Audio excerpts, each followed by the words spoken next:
Darkcast Network. Come to the dark side of podcasts. We have cookies. Cookies? Me love cookies. Hi guys, I'm Courtney. And I'm Lisa. And we are the hosts of The Book of the Dead, a true crime podcast based out of New Jersey, where we tell you about the most obscure cases that you may have never heard of.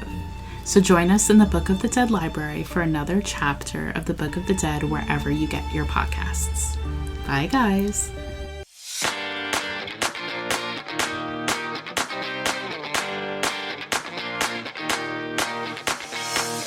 Hey, this is a true crime show and not suitable for everyone. I also dabble in the dark art of swearing. There's your disclaimer. Hey there, Rainbow Warriors, and welcome back to regular episodes of Beyond the Rainbow, true crimes of the LGBTQ+. I'm your ever so sparkly host, CJ. Well, I'll be a monkey's butt. It's already November, and we have almost completed another freaking year. Where does the time go? And there just never seems to be enough of it in a day to complete everything I want to do. One thing that I have noticed that I do hear more in Oregon is that old saying, stop and smell the roses. Okay, not literally, but I try to get in at least one long walk a day, if not 2 or 3. Just depends on the weather and how I feel. And on those walks, if I'm not listening to a Darkcast Network show, I'm really taking in the nature. There's lots of birds here, and I love birds. Tons of trees and a lot of natural water resources. If I walk one way, I can see the bay. If I go another way, I'm by a lake. If I drive 15 minutes, I'm at the beach. After Hawaii, I'd say Oregon is the most beautiful state I've ever lived in, but I've only lived in 4. But second place isn't bad. Oh my God, you guys, what a freaking week it's been. My daughter and her boyfriend's German Shepherd puppy came down really sick. He's 10 months old, but he wasn't eating. He seemed super depressed. And when they took him to his vet, it's really a good thing they did. He was so severely dehydrated, he would have passed away the following day if they hadn't. The vet kept him for 2 nights, and they got him rehydrated with an IV. They took some tests, and everything came out great. They said he's super healthy. But then they took a sample from his lymph nodes, and he had some kind of white crusty stuff that they said wasn't normal. We're still not sure what he's suffering from, because the tests of the lymph nodes haven't come back yet. Hopefully today we'll know. But he's been very listless and lethargic. The kids had to bring him home after 2 nights at the vet because, the vet stay is like fucking night at Ritz-Carlton. Not that I could ever afford to stay there, but it's like $1,000 a night.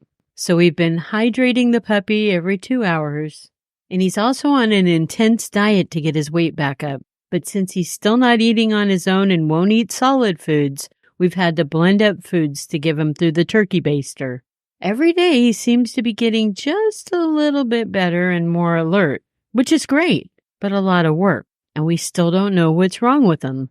I've volunteered to be the one to feed him most of the time because I've been bottle feeding my little dog Nilla for months now. And before that, I had to bottle feed my orange kitty Lily, who passed away in February of this year. So that's what's been going on here and why I haven't been on the social networks much. Speaking of such, you can find me on the socials as Rainbow Crimes most places and Beyond the Rainbow on Facebook. Please consider joining my Patreon. For just the cost of a cup of coffee once a month, you'll get early release ad-free episodes and an extra Patreon exclusive episode at the end of every month. You'll also have a unicorn that I keep here at my Seabreeze Studio stables named just for you. I'll leave a link in the show notes for my Patreon account. This episode's case is a wild one, with information that carries on through the years, all the way to the year of 2022.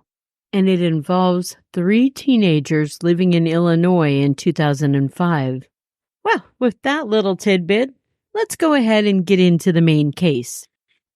In 2004, a 16-year-old girl named Adrienne Reynolds was living in the Longview, Texas area. But Adrienne was incredibly unhappy in her conservative town, living with her adopted mother. Adrienne wanted to get out, and she had an outlet to escape to. She ended up moving to Moline, Illinois with her adoptive father and her stepmother. Once she was there, she started high school in Moline. And already things were starting out rocky for Adrienne. She didn't like her classes. She was just not interested in the academic side of school. What Adrienne excelled at was singing. And according to many, she could move you to tears with her gorgeous voice when she sang. But realistically, Adrienne didn't think she could ever sing professionally. So she enrolled at Blackhawk College Outreach to get her GED. Her plan was to get her GED, and once she did, she wanted to enlist in the Marines. While attending the alternative school, Adrienne became pretty popular. She had even made what she thought were two really close friends, which is something she longed for in Texas but never really had. Sarah Kolb and Corey Gregory were the teenagers she became close to. Adrienne was a huge fan of Insane Clown Posse, which is a two-guy hip-hop group from Michigan. Their followers are called Juggalos. Adrienne was a self-proclaimed Juggalo, and she was terribly excited to find out that her new friend Corey was also a Juggalo. The three teenagers started to hang out together often. 16-year-old Sarah and 17-year-old Corey were not romantically involved. They were just really good friends. Although conflicting reports say Corey was Sarah's ex-boyfriend and they remained friends after they broke up. I think more of the reports said that their relationship was strictly platonic. Sarah, being bisexual, thought Adrienne was cute, and she had it in her mind that Adrienne might be someone she would like to date, even though Sarah had a boyfriend named Sean. Realizing that there was nothing romantic between Sarah and Corey, Adrienne developed a crush on Corey, and the friendship between the three teens continued. As often happens in the two's company, three's a crowd situation, jealousy began to rear its ugly head. Sarah did not like the fact that many of the boys at the alternative college were interested in Adrienne. And then, to top it off, Adrienne was interested in Corey, not her. Sarah started to unravel a bit, though she continued to play it off as though nothing was wrong and hang out with Adrienne and Corey. In December of 2004, Adrienne and Sarah had a heated argument at the end of a school day, in which afterwards Adrienne felt horrible about, and she tried her damnedest to mend fences with Sarah. Several days later, Adrienne had even apologized to Sarah.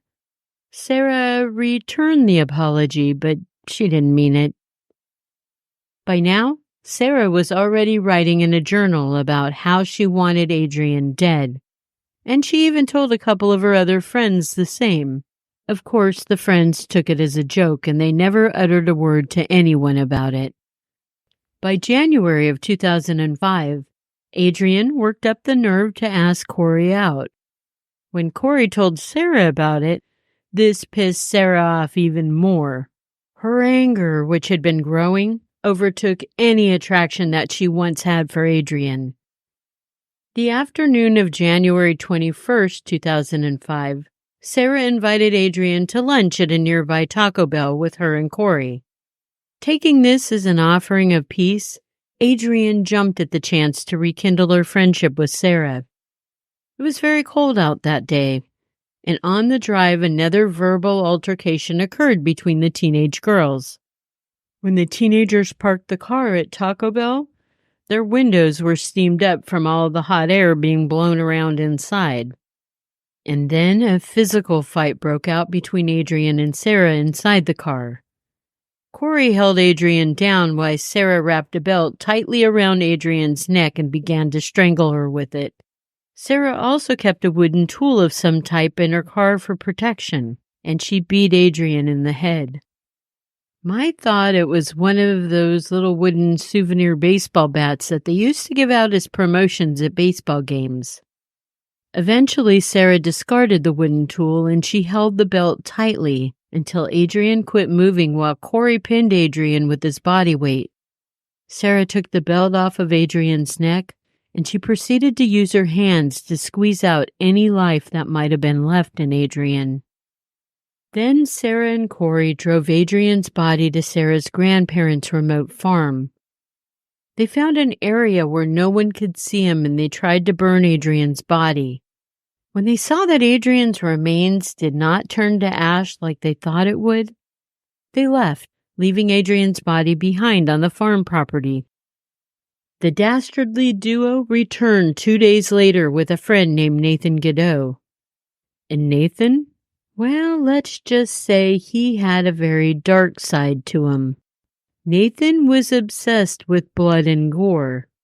He was also very cruel to animals and oftentimes would kill them. Sarah and Corey told him that they needed him to dismember Adrienne's body.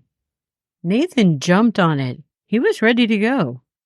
He equipped himself with a hacksaw and he got to work on Adrienne's remains. Sarah demanded Corey help Nathan with the dismemberment, but he refused, saying, "It ain't right." Nathan, he seemed to be a natural at dissecting the body. He first removed Adrienne's arms and legs, and then he hacked her head from her torso. The trio disposed of Adrienne's torso and legs in a nearby ravine that was attached to Sarah's grandparents' farm.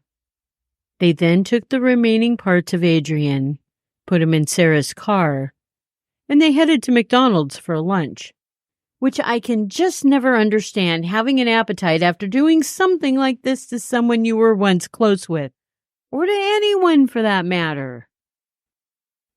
After the trio filled their bellies with the golden starches, aka McDonald's, they traveled to Black Hawk Historic Park on Rock Island.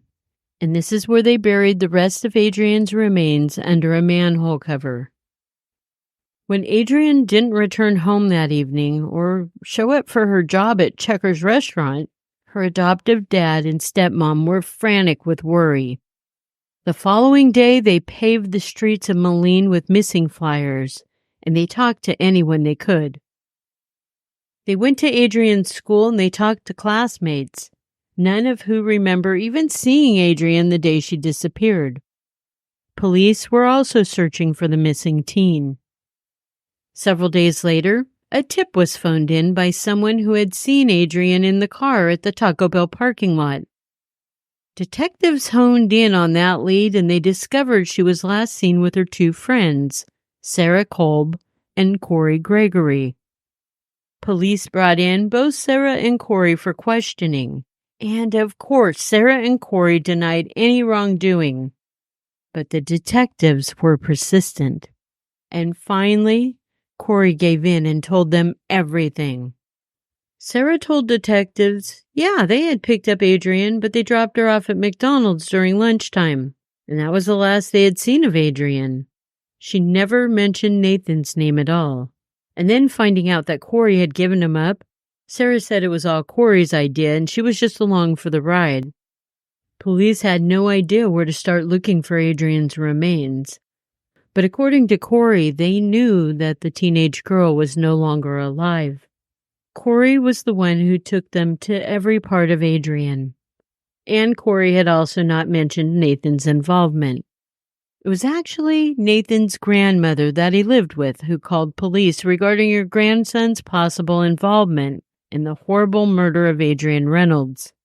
She suspected this because she had found a bloody hacksaw partially hidden in her basement. The whole time while being spoken to by the police, neither Sarah or Nathan showed the slightest bit of remorse for their murderous actions. Aside from Adrienne's family, Corey was the only one that the whole situation weighed the heaviest on. Sarah admitted to the police about Adrienne asking Corey out on a date, and she just didn't want this new girl to steal Corey from her. I'd have to say right here, Sarah's a creepy-ass bitch with some serious control issues. I don't want him, but you can't have him. And Corey, in spite of his caving with police questioning, he was no hero. He claimed he was in love with Sarah, and he only helped her because he didn't want her to go to jail. All 3 teenagers were arrested. Sarah and Corey were charged with 2 counts of first-degree murder, which is confusing as fuck to me. There was one person they murdered. How do you get 2 counts each for that? I don't know what to tell you. They were also both charged with concealment of a homicide. Nathan was also arrested, and he faced charges of dismemberment and concealment of a corpse. Sarah's court date was first on Halloween of 2005. She pleaded not guilty. Why? I have no clue. Maybe to avoid a death penalty since her and Corey were being tried as adults. Sarah tried really hard to gain the sympathy of the court by claiming she had a rough childhood. She also claimed that she felt no feelings when Adrienne died. She continued that she couldn't explain why she couldn't turn off her not feeling to feel, which to me sounds like a bunch of double negatives. Did she think that explained why she's such an evil bitch? I don't think so. When the 2-week trial was done, the jury deliberated for 15 hours. Then they came back with indecision. 11 of the jurors found Sarah guilty, while 1 juror wanted her acquitted. Which is fucking insane. This chick just killed another in cold blood and you want to set her free? Ridiculous. The result was a hung jury. This meant a new trial would take place for Sarah. Her second trial happened the following year in February of 2006, where she was found guilty of all charges, including both counts of first-degree murder. Sarah received 5 years for the concealment of a corpse and 48 years for the murder counts, totaling 53 years in prison. If she were to actually serve all that time, she'd be released when she's 70 years old, in the year 2059.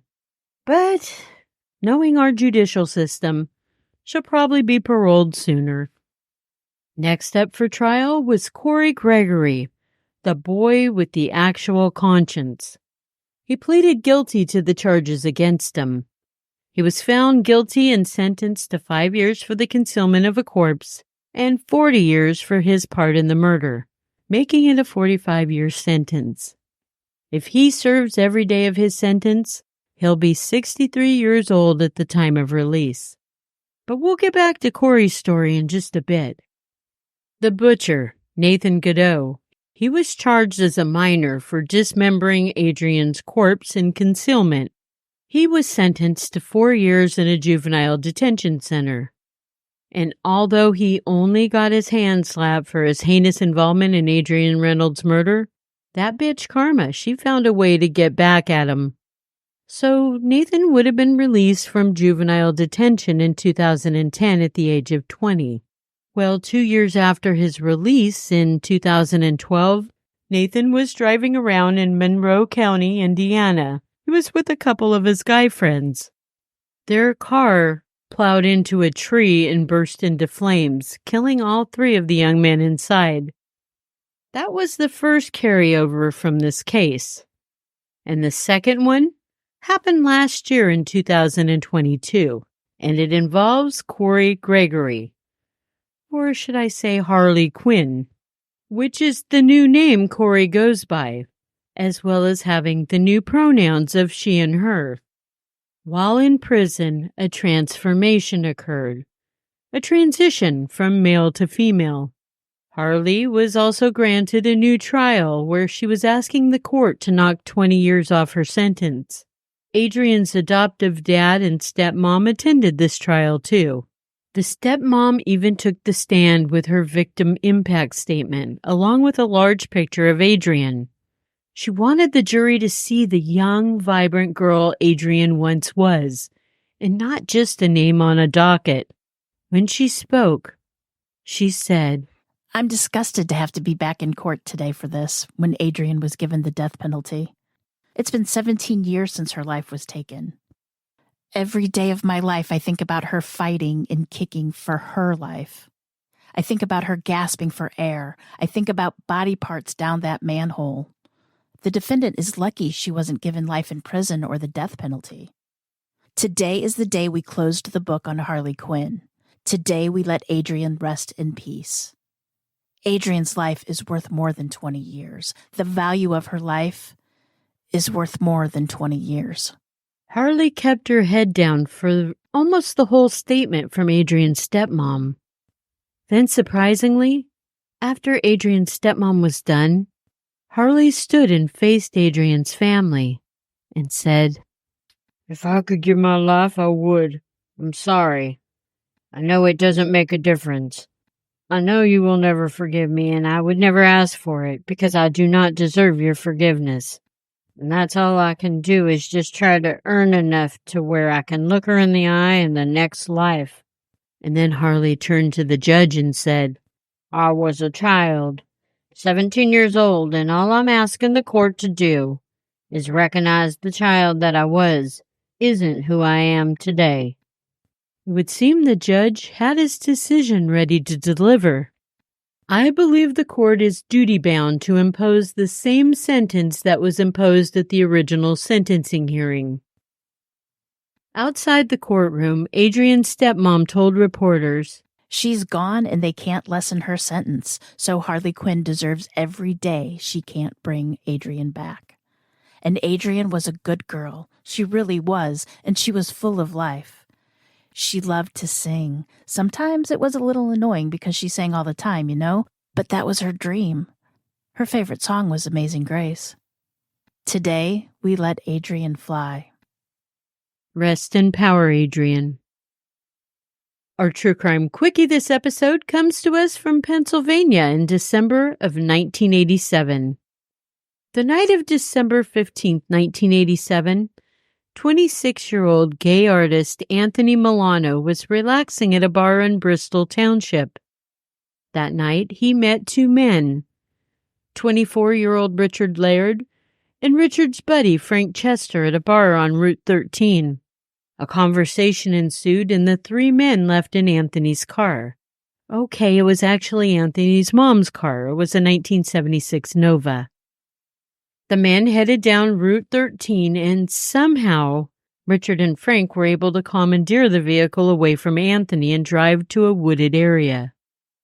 Once at the wooded area, Richard and Frank attacked Anthony, first by hitting him in the head with a blunt force object, and then they stabbed and sliced at Anthony's throat and head with a utility knife. The force in which they slashed Anthony on his throat was so deep he was nearly decapitated. Same with the stabs into his back, as they had cut through two of Anthony's vertebrae. The next evening, Anthony's bloodied body was found in the woods next to his mom's car that had been set ablaze, and it was still smoldering. I could not find how Richard and Frank became suspects, and I've noticed old cases are sometimes hard to find details like that on. I'm fairly certain between witnesses and any evidence found, that's how the detectives caught these killers. Richard and Frank were both arrested and they were charged with first-degree murder. At their trials, as with the main case of this episode, both Richard and Frank tried to blame the other for the murder of our victim. The court and juries found both men equally guilty for Anthony's death. And the prosecution went after both men for a hate crime, because at the bar they were heard yelling gay slurs. By the end of their trials, the juries came back with guilty verdicts. The judge sentenced both men to death for the brutal murder of Anthony Milano. Richard's execution was supposed to take place in May of 2012, but he received a stay of execution based on an appeal.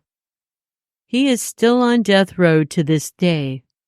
Frank, who was also on death row, was granted a plea deal.